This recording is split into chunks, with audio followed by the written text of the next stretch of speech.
Hey, Coach Moore. So I liked the 197 pounder. I just talked to him. He's a genius, it turns out. Yeah, he's smart. Yes. Hard. #1 engineering student in the sophomore class last year, he told me. I actually had to pry it out of him. He didn't really want to talk about it. He's a humble hard worker. Yeah. Definitely. You got a lot of that, though. A lot of humble hard workers. Marcus tonight, though. Marcus is just starting to get into, like, early season form where a lot of guys are at midseason. Yeah. Right? You know, he's experienced. He's been to the NCAAs twice. He's up a weight this year. Assess him so far. You know, he has to come from behind and beat a tall, lanky, hard guy to Russell and Haskin, right? Yeah, I mean, I think, you know, Marcus, he missed the first, 3 weeks, probably 8 to 12 matches that he normally has in by this time. So he's kind of, you know, gets in wrestling shape by wrestling, and he hasn't quite got that yet. So he's still working to get in wrestling shape. Tonight, it was 50-50 on whether he was going to wrestle or not. You know, it was kind of up to him at the end of the day. He said, hey, if you want to wrestle, if you feel good enough to go. And he stepped out on the mat, which was good. We're proud of him for that. I mean, he could have said, hey, I'm going to sit this one out and let somebody else wrestle, which we'd have been fine with as well. But, yeah, Marcus, he's got to believe in himself more. I mean, he could have scored another 3, 4, 5 takedowns on that kid, but when he lets guys in the match, lets them hang on him, lets these guys get to the control ties and slows him down, he doesn't change the pace to get going, matches are going to be close. This was a good lesson for him. You know, he had to dig deep in that third period against a scrappy kid, and he did it. You know, he did it. He found a way, and that's what we ask of him. Whether it's Division II kid or the best kid in the country, you got to find a way, and that's what he did tonight. The ugly truth about tonight's match, the ugly truth for me is this doesn't mean anything for you guys. Literally. You got a guy who goes out and gets hurt.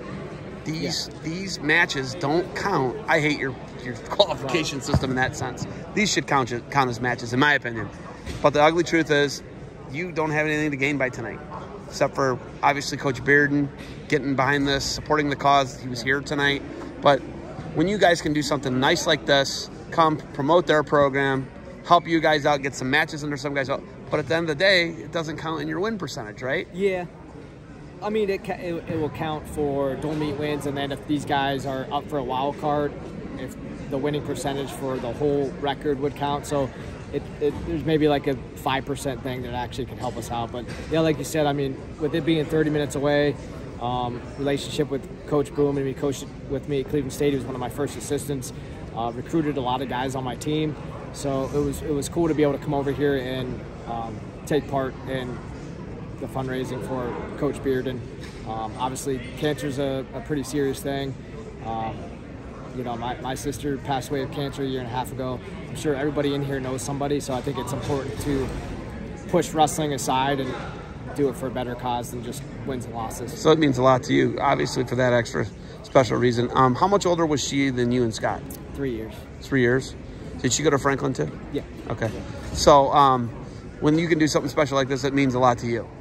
But yeah, absolutely. But when it doesn't mean anything in the record, and I don't like that. That bothers me. Well, I think it's on both ends. Like for us, like I said, it doesn't really do much for us. We come get a dual meet win. For them, it's kind of the same thing. I mean, but for them to come and have the chance to wrestle us, and you know, it's we still recruit the same kids. So if they beat us in 2 matches, they beat us in the duel, it still can be used for recruiting purposes. But I think just with where we're located, there's so many D2, D3 teams in the Cleveland area. I like the fact that we're willing to wrestle each other, and both guys put it on the line. No matter if you're Division I, Division II, Division III, we have to stay close to home, wrestle each other, promote wrestling within the Cleveland area where it's already super strong. MAC duels. I asked Marcus if you guys will go chase down more matches for him. Will you chase down more matches for him, or you just let him kind of go into the MAC tournament with whatever he's got? Yeah, it's going to come down to some winning percentage stuff. Like there's a few other opens left. There's Edinburgh Open in February, which we don't have anything scheduled that weekend for that purpose. There's the Kent State Open. What?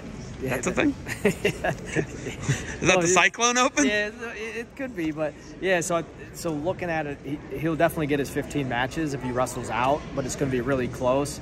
But 15's our threshold, no, because it was 17 one year. Yeah. It's been changed a bunch of different times, right? That's the point. Yeah, it started off as maybe 15, now it's 17. But yeah, I think a lot of it's going to have to do like how he's feeling and if he needs more matches to get in that wrestling shape, or you know, we got great assistant coach and Dominic Abinator, and he can wrestle him in the room and give him a good look as well. So we'll have to make that determination. I think he's you know, maybe 80% of where he needs to be with his conditioning, with his with wrestling in general. But like I said, it's first week in January. We have technically 8 weeks until the MAC championship, so we got plenty of time. We're not concerned. We're definitely confident in Marcus. He knows what it takes to get to the national tournament to be successful, but it's our job to keep pushing him and put him in a good headspace and be beside him and just push him through till the end. All right. You got anything else for me? It's you got to jump on the Go Ohio Cast podcast. We've already talked about that. Yeah. I'll hold you to it. Next week will be good. Probably next week. We'll do next week. I appreciate you. Thank you for the time. Go Vikes. Yeah. Thank you, Zeb.